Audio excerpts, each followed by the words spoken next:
Wrangel Island, a white patch on the map, swallowed by Arctic ice. No trees, barely any animals, just wind, eternal cold, and a silence so sharp it rings in your ears. In 1921, 6 people were sent there, 5 men and 1 woman. 2 years later, when rescuers finally arrived, they found only her. Her name was Eva Carter, 23 years old, a seamstress from a poor London neighborhood, mother of a sick child.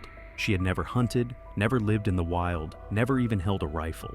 Yet she was the one who endured the Arctic and came back alive. When her story hit the newspapers, the world gasped. The female Robinson Crusoe.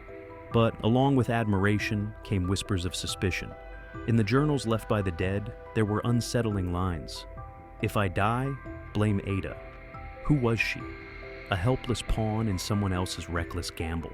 The strongest of them all, surviving where men broke, or a woman hiding a truth too dark to ever confess. February 1921, a London office with wide windows, snow swirling outside. Victor Stanton spreads a map of the Arctic across the table, pointing to a tiny dot in a sea of white. Gentlemen, you're looking at the future of aviation. His eyes burn with obsession. Wrangel Island, a frozen scrap of land in the Chukchi Sea, no bigger than a small English county. Stanton paints his vision. Air routes across the Arctic that could link America to Asia in just hours.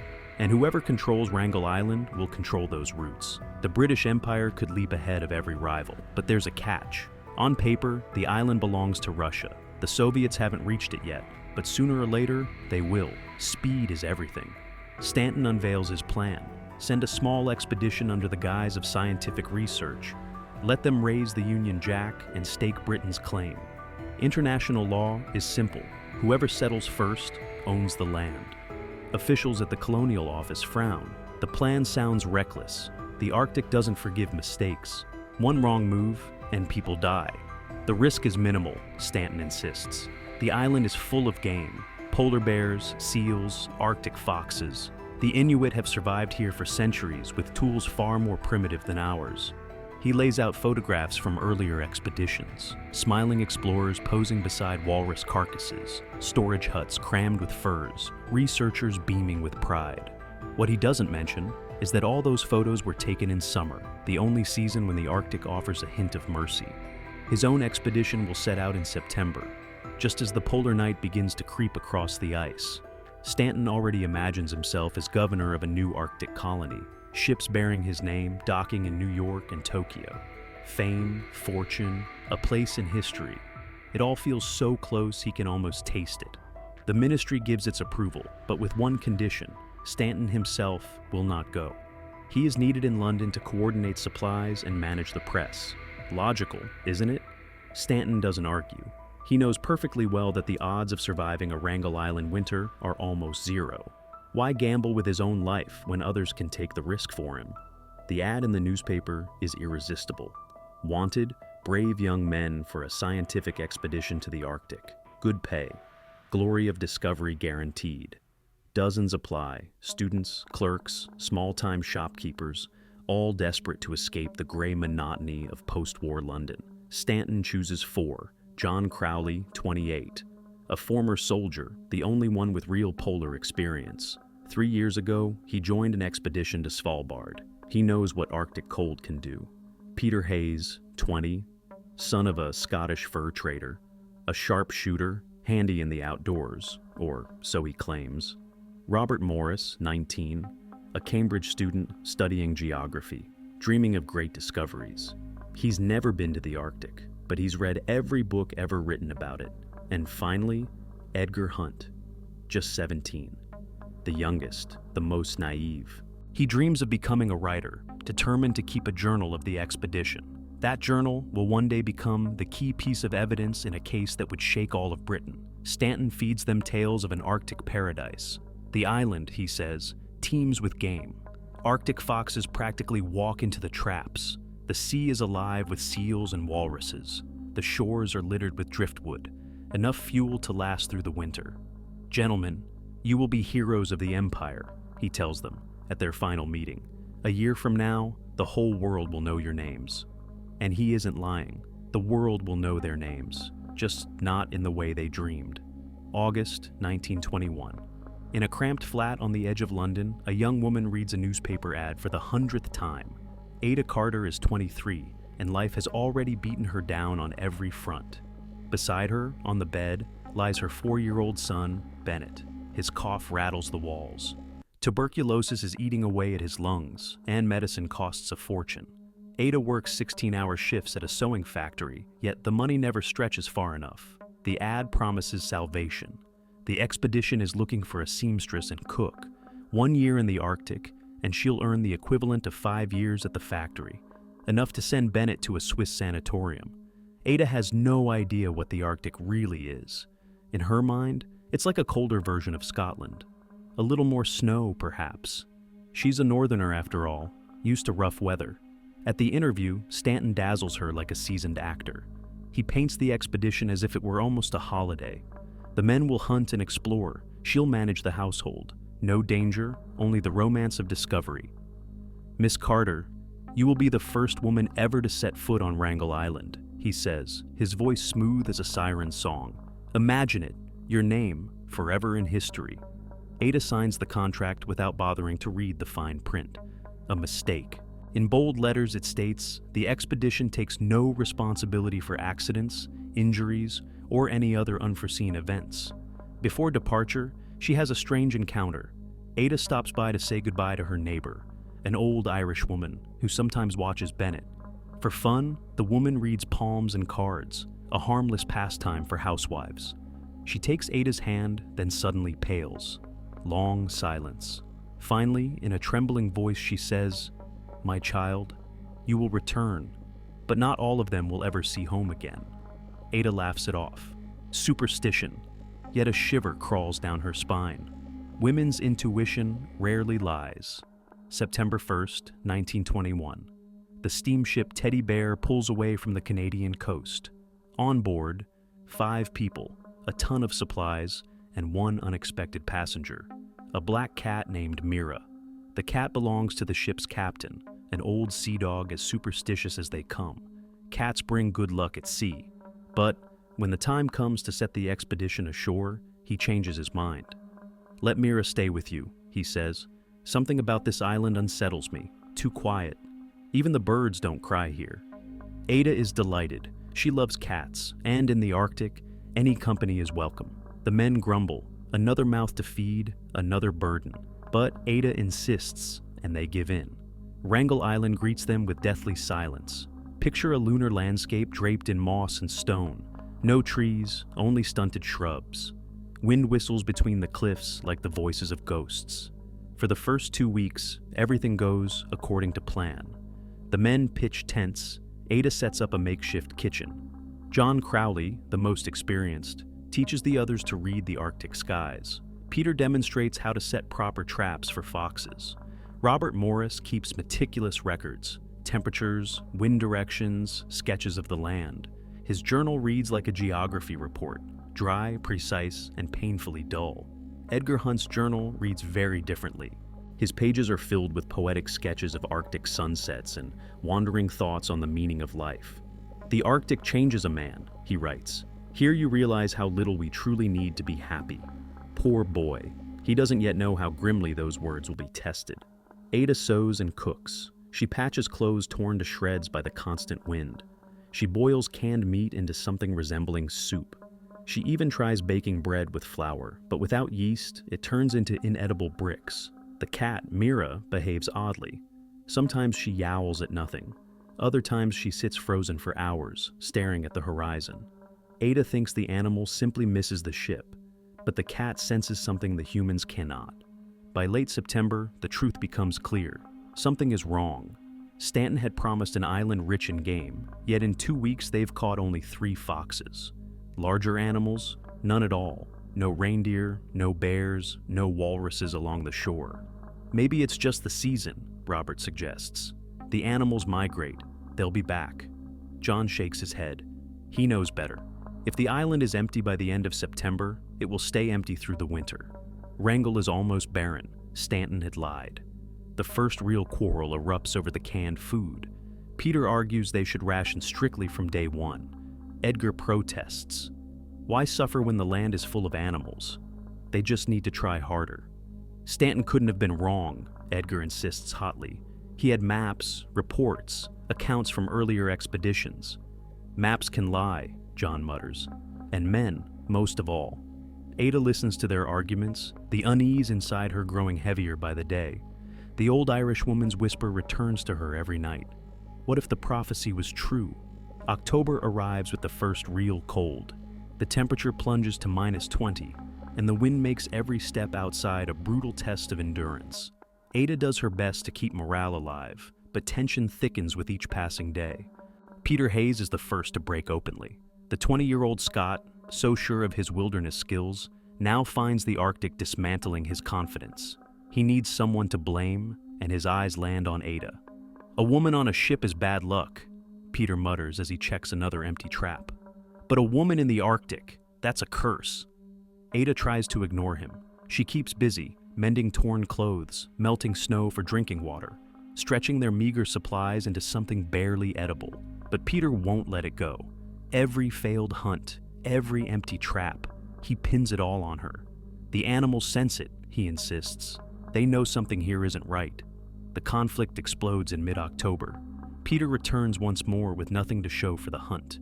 Rage boils over. He storms into the tent, where Ada is preparing dinner from their last tins of food.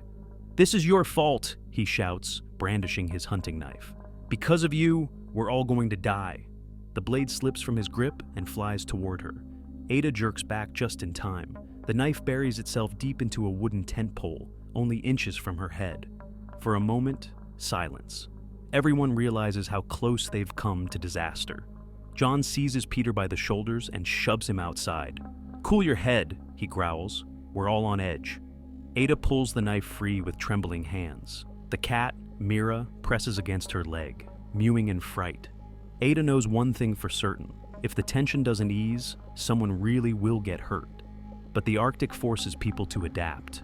By November, as the cold hardens and polar night swallows the island, the group begins to draw together. Alone, no one can survive, only together. Peter slowly cools. Hunger and cold sober him better than any lecture. And Ada proves herself indispensable, patching their clothing, coaxing meals from nothing, keeping the iron stove alive. By December, a fragile truce settles over the camp. Christmas comes quietly. They share a single can of peaches between the 5 of them. Ada hums carols to lift their spirits, the men joining in, shy and uncertain. "Next year we'll celebrate at home," Edgar writes in his diary. Poor boy. He still believes in miracles. But there would be no miracle. By January 1922, it was clear. The promised supply ship was never coming. Stanton had deceived them completely. Later, when the investigation unraveled the truth, the revelations were shocking. Stanton had never even attempted to arrange resupply. The government's funds for provisions and a relief vessel, he siphoned them off for himself. Imagine it, while 5 people starved to death in the Arctic, their so-called sponsor was buying a mansion in London and attending horse races. He already had a story prepared for the press, the noble, heroic death of explorers in service of the empire. In February, Robert Morris shows the first signs of scurvy. The lack of vitamin C begins tearing his body apart. His gums bleed, his teeth loosen, his joints throb with pain at night. Ada tries to help, but without fresh food, medicine is useless. She brews weak teas from the needles of dwarf willows, but it's little more than a gesture. Robert weakens before their eyes. March brings a grim realization. If they stay on the island, they will all die. Supplies are nearly gone, game is non-existent, and scurvy is spreading through the camp. Something must be done. John Crowley, the most seasoned among them, lays out a desperate plan. 3 of the men will attempt to walk across the ice to the Siberian coast, about 100 kilometers away. The risk is enormous, but there's no alternative. Ada will stay with Edgar, he decides. Someone has to guard the camp in case a ship does arrive. Ada is horrified. Splitting the group in conditions like these is suicide. "Don't go," she pleads. "We have to stay together. If we don't try, we'll all die here," John replies. His voice carries the weight of doom, yet his resolve is unshaken. Robert agrees, though illness has hollowed him out. He knows he doesn't have long. Better to attempt the crossing than waste away slowly on the island. Peter hesitates the longest. The thought of marching into that frozen wasteland terrifies him more than starving in camp. But in the end, solidarity outweighs fear. He agrees. For a week they prepare, dividing what little food remains, repairing torn clothes, sketching crude maps. Ada sews warm mittens from scraps of fur. Every stitch costs her an effort, her hands trembling with dread. Edgar writes in his journal, "Tomorrow, 3 of our companions will walk into the unknown. I don't know if I'll ever see them again, but we have no other choice." Morning of April 7th, 1922. Ada stands at the entrance of the tent, watching as the 3 men vanish into the white blur of the blizzard. Their shapes dissolve into the Arctic haze like ghosts. John's final words still echo in her ears. "Hold on, Ada. We'll come back for you." She is left with the dying Robert and the cat, Mira. Edgar, at the last moment, backed out, his young body too frail for such a march. But now Ada wonders if, perhaps, he should have gone. Robert Morris is wasting away, a skeleton wrapped in skin. Scurvy consumes him like fire from within. His teeth fall out one by one. Dark blotches spread across his skin. He barely rises, only moans and raves. In his fevered visions, he sees strange things. Sometimes he screams that giant polar bears prowl outside the tent. Sometimes he whispers of ghost ships sailing through the sky. And sometimes he turns his burning eyes on Ada. "You brought the curse," he mutters. Peter was right. Women were never meant to be here. Ada tends to him as best she can, but what can she do? No medicine, no real food, just scraps of flour and a few cans. Enough for a month at most, for the 2 of them. Robert keeps writing, even as his body collapses. His notes grow more erratic. The handwriting trembles, the words scatter. But still, he records every day of his agony. "If I die, blame Ada," he scrawls with a shaking hand. "She's hiding something. No ordinary seamstress could endure all this so calmly." Those lines will one day become the chief evidence against Ada. Investigators would call it the confession of a dying man. But what if it was nothing more than madness tearing his mind apart? On April 23rd, Robert Morris dies. He simply drifts into sleep after another night of delirium and does not wake. Ada finds him in the morning, his face serene, as if he had finally found peace. Now, the tent holds only her and the cat. Mira curls against her, sensing her despair. Animals feel human sorrow with a frightening clarity, especially here, at the edge of the world. Ada tries to bury her companion, but the ground is frozen solid, icebound for meters deep. The shovel bounces off the permafrost like steel on stone. At last, she wraps the body in canvas and drags it away from camp. There is nothing more she can do. Can you imagine her state of mind? A 23-year-old woman, left alone in the Arctic wilderness, no radio, no transport, not a shred of hope for rescue. Most men would have broken under such weight, but Ada doesn't break. The will to survive proves stronger than fear. She teaches herself to hunt, setting traps for foxes, taking down birds with Robert's rifle. Every shot counts. The bullets are nearly gone. On the 1st of May, she faces the moment that could have ended her life. Checking traps near camp, she hears a heavy breath behind her. She turns, and a polar bear looms just 2 meters away. The beast is massive, like a drifting snow mountain. Black eyes study her with cold curiosity. It isn't hungry, not yet. But curiosity can turn to violence in an instant. Ada backs toward the tent, step by step, her legs like lead. The bear follows, snorting, rolling its weight from paw to paw. At the threshold of the tent, it growls and rears onto its hind legs. Maybe the human scent has angered it. Maybe it simply wants to show who rules this land. Either way, there's no time to think. Ada snatches the rifle and fires into the sky. The explosion of sound tears the silence apart. The bear jolts, stumbles back, and melts into the white haze. It never returns, or at least, she never sees it again. Alone now, sole keeper of a voiceless island, Ada learns to feed herself. A fox in the trap now and then. A seabird taken down with a bullet. As the cartridges dwindle, she crafts a bow and arrows, crude, but enough to keep her alive. Every cat she divides into the tiniest of portions, stretching meals across weeks. And always, she sets aside a share for Mira, the black cat, her only companion, her witness in this endless struggle. But loneliness gnaws deeper than hunger. Ada talks to the cat, telling her about her son, about their small flat in London.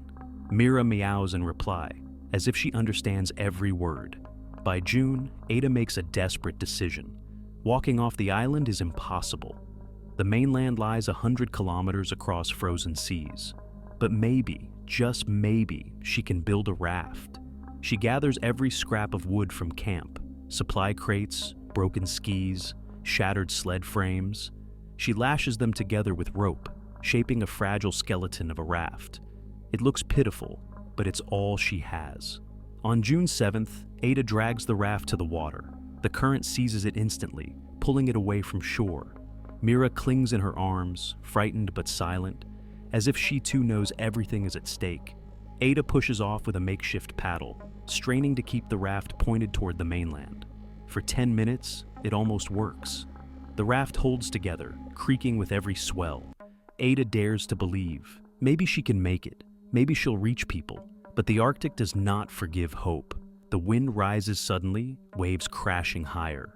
The raft buckles like a toy, ropes snapping one by one. In an instant, it collapses beneath them. Ada and Mira plunge into the black water, the cold stabbing like 1,000 needles. In Arctic seas, a person has 5 minutes to live, no more. Luck, if such a word exists here, pushes them back. The waves drive Ada toward the island, not away. She knows she's no more than 100 meters from shore, and she fights toward it with every shred of strength. At last, she drags herself onto the beach, her body shaking uncontrollably. Mira is alive too, soaked, but clutching at Ada's arms with her claws. Her clothes freeze into armor, her teeth clattering louder than the roar of the surf. Back at camp, Ada wraps the cat in dry fur before thinking of herself. Only the crackling fire brings them back from the edge of death. Now, the truth is clear. The island is her prison. The only sounds in this endless white desert, the scream of the wind, the crash of waves, and the cries of gulls circling overhead. The summer of 1922 stretches on like a waking nightmare. Ada survives by routine. Mornings, she checks her traps. Days, she repairs torn clothes and battered gear. Evenings, she cooks whatever scraps she has managed to catch. She shares the last crumbs with the cat, speaking to her as if she were human. "Mira, what do you think my Bennett is doing now?" she whispers, stroking the cat's black fur. The winter of 1922 and 1923 is harsher than the last. Temperatures plunge to 40 below. The wind howls so fiercely it drowns out her very thoughts. The tent groans and cracks in the cold, as if it might rip apart at any moment. Ada has learned to read the Arctic sky better than any meteorologist. The color of the clouds tells her when a blizzard is coming. The flight of gulls predicts the wind's strength. Survival has become a science, one she studies with her life on the line. Spring drags its feet. Ice doesn't begin to crack until June. She watches enormous slabs break from the coast, drifting out to sea with thunderous booms like cannon fire. She no longer dreams of building rafts. That lesson was burned into her. This sea forgives no mistakes. All she can do now is wait. But wait for what? Everyone must already believe the expedition is dead. Who would come looking? In London, Stanton has already received the official notice of the expedition's demise. Publicly, he mourns, praising them as heroes of the empire. Privately, he shrugs. Risks were always part of the game. The project is quietly buried. Wrangel Island remains Russian. The failure is written off as bad luck. Another tale of Arctic unpredictability. And 5 human lives vanish into statistics. August 23rd, 1923. As always, Ada scans the horizon, searching for what she no longer expects to see. A speck on the edge of vision. At first she thinks an iceberg, a trick of light. But then she notices it. A dark column of smoke rising into the sky. A ship. Her voice cracks as she screams, arms flailing toward the horizon. Mira darts around her feet, agitated by her sudden frenzy. The vessel grows clearer. A Soviet steamer, the Red Banner, under Captain Alexander Kuznetsov. His geological expedition had been tracing the Chukotka coast. Wrangel wasn't on their map. A storm had driven them here for repairs. When the lifeboat approaches, the sailors stare in disbelief. On the barren shore stands a woman in rags, and beside her, a black cat. No one else. "Where are you from?" the boatswain shouts, even before landing. "Where are the others?" "Dead," Ada answers flatly. "All dead." Aboard the schooner, they greet her like someone returned from the dead. Captain Kuznetsov is a seasoned polar explorer, hardened by years in the ice. Yet even he can't comprehend it. A woman surviving 2 years alone in the Arctic. Through a translator, Ada tells her story to the Russian sailors. Her words are brief, stripped of feeling, as if she's describing someone else's life. The Soviet authorities decide to hand her over to the British consul in Vladivostok, but the news races ahead of her. "Woman Robinson Crusoe survives the Arctic," scream the headlines. Photographs of a gaunt Ada, clutching the black cat in her arms, flash across the world's front pages. It should have been a story of triumph, but reality is colder than any Arctic wind. Among the expedition's baggage, the rescuers discover the journals of the dead, and in those pages, accusations against Ada. Robert Morris's entries ignite a scandal. "If I die, blame Ada. She is hiding something." The British press fractures into two camps. Some hail her as a heroine, others whisper darker theories. "How could a frail woman endure what killed strong men?" asks the Times. Perhaps she didn't merely survive. Perhaps she helped the others to die. The investigation drags on for 6 months. Endless interrogations, medical exams, expert reports. Ada is even tested on a polygraph, a brand new device hailed as a miracle of truth-telling. The results? Contradictory. In the end, nothing is proven. The official conclusion: the men died from hunger, cold, and disease. Ada survived through luck, endurance, and a seamstress's ingenuity. But public opinion remains divided. Half believe her an innocent victim of circumstance. The other half suspect secrets she never dared reveal. Rumors cling to her until her last breath. She returns to London to her son Bennett. The boy has recovered, money from interviews and book contracts paid for treatment. Yet he sees his mother for the first time in 2 years. Ada tries to build a quiet life. She buys a small house on the edge of the city, takes work again as a seamstress, but the past will not release her. Neighbors whisper behind her back, colleagues keep their distance, reporters swarm outside her house, demanding details. "Tell us the truth about the island," they shout. What really happened to the men? Ada stays silent. She never speaks of Wrangel Island again, not to the press, not even to her son, as if she's trying to erase those 2 years from her memory.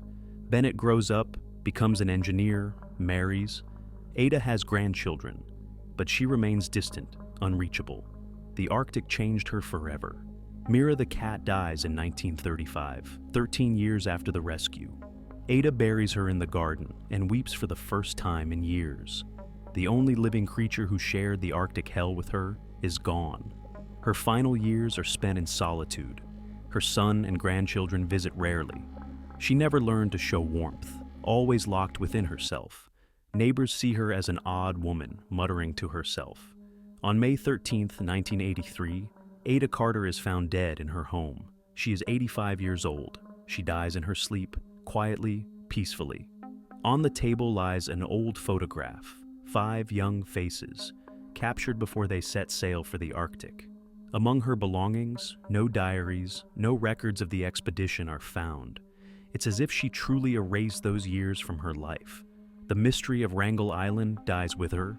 If this story struck a chord with you, support the channel, leave a like, and subscribe. I'm just starting this journey, and every bit of encouragement means the world. Share your thoughts in the comments. What moments stayed with you? Which parts felt unnecessary? What questions are still unanswered? I read everything and reply to each of you. Your words help me grow and make every new video even better.